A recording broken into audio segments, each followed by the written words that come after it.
சூர்யா அவர்களோட கங்குவா திரைப்படம் ப்ராஃபிட்டபிள் திரைப்படமாக அமைவதற்கு இன்னும் எத்தனை கோடி சம்பாதிக்கணும் அப்படிங்கிற விஷயத்தை பற்றி தான் பேச போகிறோம். கங்குவா திரைப்படம் ப்ராஃபிட் திரைப்படமாக மாறுமா அப்படிங்கிற விஷயத்தை பற்றியும் பேச போகிறோம். அதாவது கங்குவா திரைப்படத்தோட பட்ஜெட் 250 கோடி பிளான் பண்ணாங்க. ஆனால் படம் ஷூட்டிங் ஆரம்பித்தது அப்புறமா படத்தோட பட்ஜெட் பல மடங்கு இன்க்ரீஸ் ஆகிவிட்டது.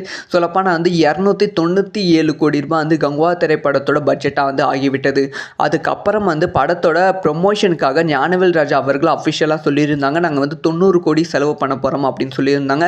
அதே மாதிரி 90 கோடி அவங்க செலவு பண்ணியிருக்காங்க. முக்கியமாக ஹிந்தியில் மட்டுமே இந்த படத்துக்கு ப்ரொமோஷனுக்காக 37 கோடி செலவு பண்ணியிருக்காங்க. அந்த அளவுக்கு பயங்கரமாக ப்ரொமோஷன் பண்ணி 390 கோடிக்கு மேலே இந்த திரைப்படத்தோட பட்ஜெட்டாக இருந்திருக்கு.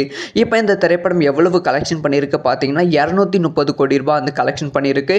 கிட்டத்தட்ட இன்னுமே ஒரு 150 கோடி கலெக்ஷன் பண்ணால் மட்டுமே கங்குவா திரைப்படம் நஷ்டம் இல்லாத ஒரு விஷயமா படக்குழுவுக்கு மாறும்.